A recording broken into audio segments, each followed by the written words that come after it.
Michel Fayat, clairement l'interlocuteur, encore une fois, c'est pas Volodymyr Zelensky. Pour les Russes, c'est uniquement Donald Trump. Bien sûr, depuis le départ. En fait, depuis l'élection de Trump, Poutine ne rêve que de ça, que de rencontrer Trump à nouveau. Il veut même pas voir les chefs d'État européens, ça l'intéresse pas. Zelensky encore moins. Mais ce qui est intéressant aussi à dire, c'est que Zelensky, en fait, en proposant ces négociations, comme j'ai dit tout à l'heure, envoyait un message à Trump. Mais par contre, les frappes à Moscou, c'est un message envoyé à Poutine, parce que Poutine ne comprend que la force. Et donc, en fait, en frappant sur Moscou, il dit à Poutine, moi aussi j'ai les moyens de taper Moscou, comme toi tu es en train de taper tout le territoire ukrainien, de l'ouest à l'est, du nord au sud. Et là, les propos de Petkov, en fait, c'est simplement un rappel comme quoi la vraie discussion que veut avoir Poutine, c'est avec Trump. Mais on a vu que je crois, 8 appels téléphoniques qu'il y a eu jusqu'à maintenant, n'ont pas donné tellement grand-chose. Donc, entre Vladimir Poutine et Donald Trump, voilà, oui, et particulièrement le dernier en date, je crois que c'était celui du 3 juillet, qui avait soulevé la colère et enfin une réaction de Donald Trump. C'est ça, parce que je crois que jusque-là, Trump avait était intéressé lui aussi à revoir Poutine, mais là, lors du dernier appel, je pense que, et c'est là aussi où il y a le changement, Trump n'est plus tellement pressé à rencontrer Poutine et à revoir Poutine, et c'est là aussi qu'il y a un changement qu'on peut percevoir. Oui, il y a une colère qu'il a exprimée, d'ailleurs. Oui, tout à fait. Il y a un changement de cap. Alors, on va voir de quelle ampleur il est, s'il est de quelques degrés ou à 180 degrés. C'est encore un peu tôt pour le dire. Mais dans les 50 jours dont on parle beaucoup, avec menace à la clé à la fin des 50 jours, menace de sanctions, il devrait y avoir quelques livraisons d'armes. On ne connaît pas encore l'ampleur. On sait qu'il y aura des livraisons d'armes. On sait que, comme le disait Aline tout à l'heure, la Chambre des représentants a débloqué, en fait, en votant la possibilité de continuer l'aide à l'Ukraine à une très très large majorité démocrates et républicains pour l'aide à l'Ukraine. Mais il n'y a pas de montant affecté, il n'y a pas de matériel en face. Il faut encore voir ça dans le détail.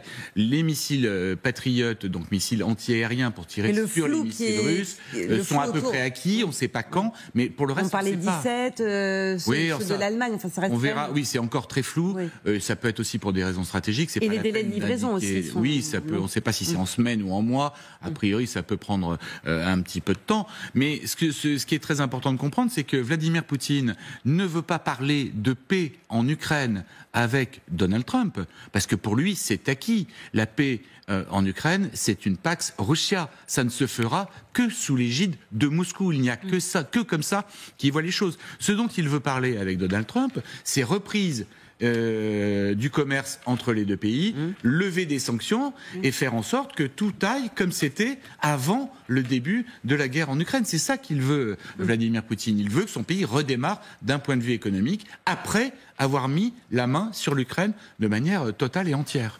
Aline Baïkrema. Oui, les Russes ont utilisé toutes ces séquences de pseudo-négociations pour, c'était l'objectif, lever des sanctions et démilitariser l'Ukraine, couper l'aide militaire à l'Ukraine. Ça ne se passera pas très exactement selon le plan, comme l'indique la formule russe.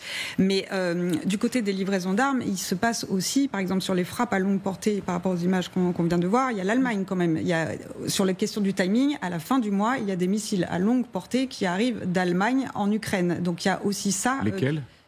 Alors, le modèle exact, je vais peut-être me tromper, mais... non, parce qu'il y a eu... Je pense qu'il y a eu des confusions. On a parlé à un moment de Tomahawk.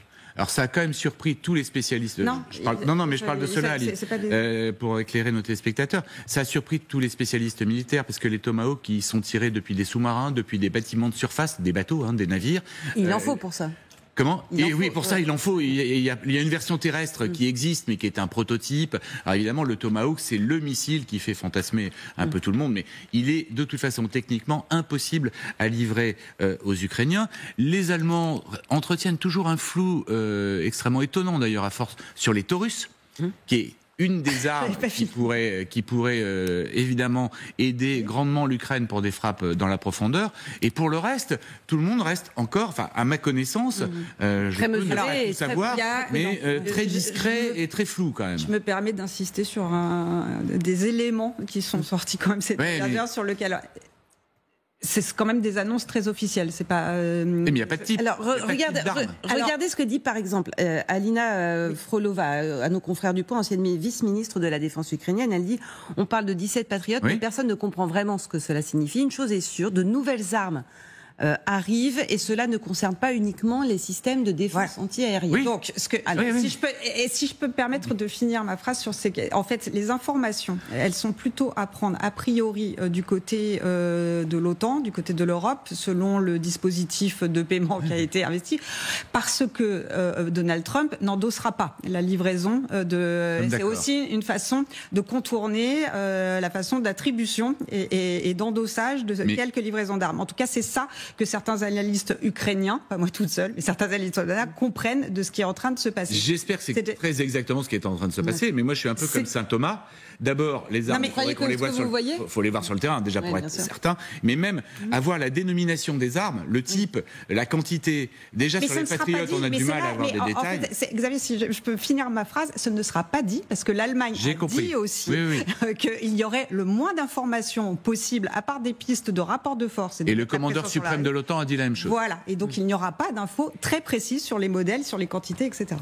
Michel Fayad, le fait que Volodymyr Zelensky et l'armée ukrainienne maintiennent cette pression, on l'a vu encore une fois avec ces frappes sur Moscou, ces frappes de drones, est-ce que c'est aussi à l'attention de Donald Trump de montrer que sur le terrain, les Ukrainiens ne lâchent rien, et c'est important aussi dans le regard de Donald Trump, le président américain, de montrer qu'on est fort?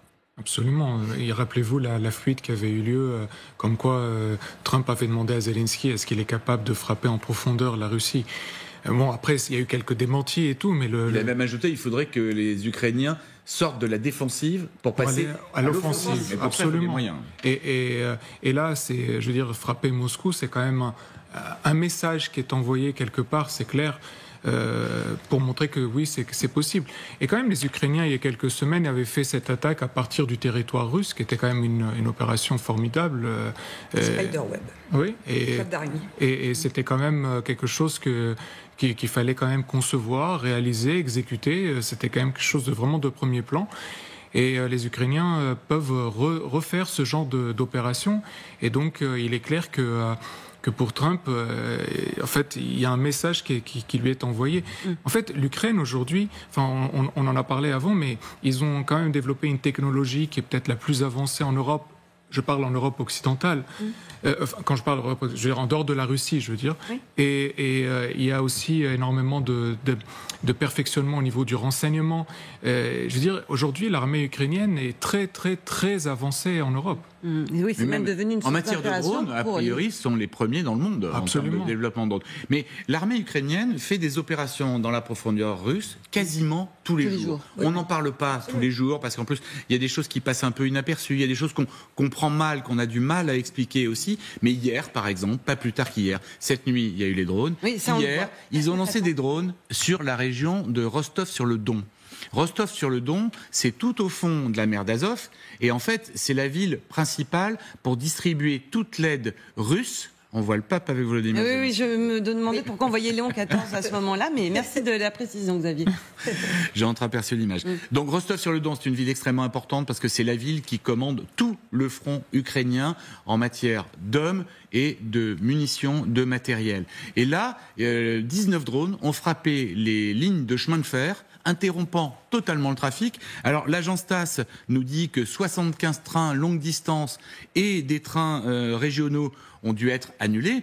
Mais dans ces trains, il y avait forcément des trains de matériel militaire qui, eux aussi, ont subi à minimum des retards, si ce n'est peut-être même des explosions. Donc vous voyez, les Ukrainiens, tous les jours, avec un courage qu'on est obligé de saluer, vu les moyens qu'ils ont par rapport à ceux des Russes, c'est vraiment David contre Goliath. Font des opérations dans la profondeur russe. Et si je puis me permettre, sur Moscou, c'est la 4e nuit. Il semblerait que ce soit la 4e nuit successive de frappe sur Moscou. Ça fait écho à ces propos qui avaient été relayés de Donald Trump à l'attention de Volodymyr Zelensky, où il lui aurait demandé pourquoi il ne visait pas directement Moscou et Saint-Pétersbourg. Est-ce que ça a contribué à ce changement de braquet? Est-ce que Washington est désormais, comme c'est écrit en bas de votre écran, à 100% avec l'Ukraine?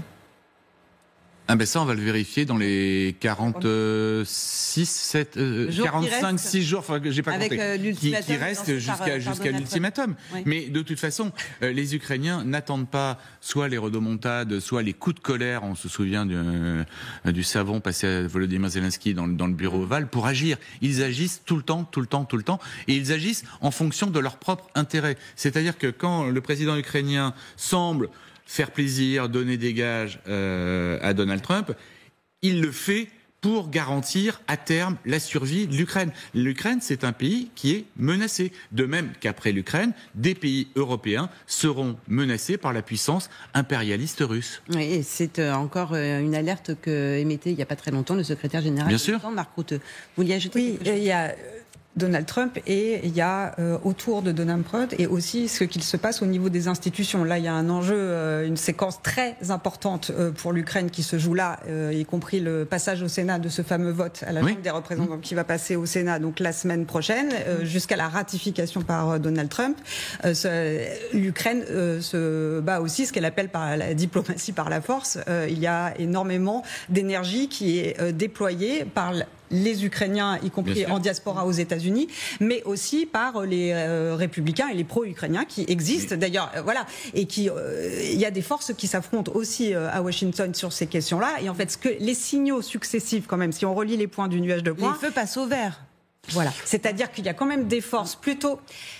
On l'espère, oui, on peut l'espérer, mais il ne faut pas aller trop vite non plus, ni dans un sens ni dans l'autre, quoi. Si je peux me permettre, Xavier, quand même, c'est que vous reparliez de cette séquence du bureau ovale du 28 février dernier. Par rapport à cette séquence-là, on revient quand même d'extrêmement loin. Et ça, ce que je veux dire par là, si je puis faire dire ma phrase, c'est que ça a été aussi un combat de certaines forces qui, quand même, gagnent petit à petit certaines batailles. Oui, aussi. Mais les Ukrainiens. Mais il faut que l'essai soit transformé. Depuis ça, là, il y a eu un remaniement ministériel extrêmement important en Ukraine avec une nouvelle première ministre, qui est la personne qui avait négocié, vous vous souvenez, l'histoire des terres rares et des ressources ukrainiennes avec les Américains. Elle est très bien vue des Américains, mais de même, l'ambassadrice aussi d'Ukraine aux États-Unis a été changée aussi, parce que la dernière était connotée comme étant proche de l'administration Biden.